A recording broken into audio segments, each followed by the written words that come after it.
And I'm like, David, I'm going to file that affidavit. Like, that's why I did the affidavit, too. I was like, what? I mean, the silence is so suffocating that I've experienced in this case, you know?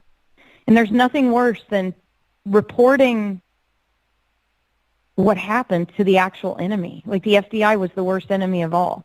So I'm going to tell you the last thing they did. So my sister and I, so they don't offer us witness protection. They want us to testify. Expect us to, of course. Order us to. Then we go to New York now, but last year for 2020. I don't want to do it. I'm like, oh, God, but I'm good friends with Jim Hill. He's been working on this for 7 years, trying to get my FBI reports, and he's the producer of 2020. And they've refused, of course, to give him anything. So they finally send a redacted version of the second report. And I'm able to unredact the whole thing because, guess what? I have a photographic memory. So I'm able to go through and I unredact it. And I'm like, well, this is what it says. And Jim's like, wow, Maria, that's pretty crazy. And then and everything in it, he was able to fact check, and it was all true. And it was just weird.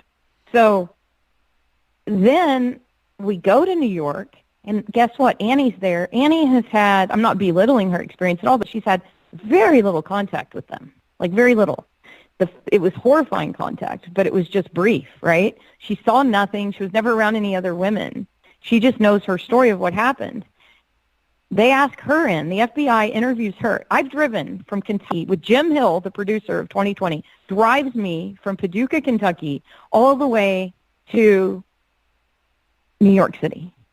And the FBI does not bother to ask for me for an interview. They just interview Annie. She flew home. I've driven there. It's their opportunity to talk to me. They are absolutely, blatantly not wanting to know anything.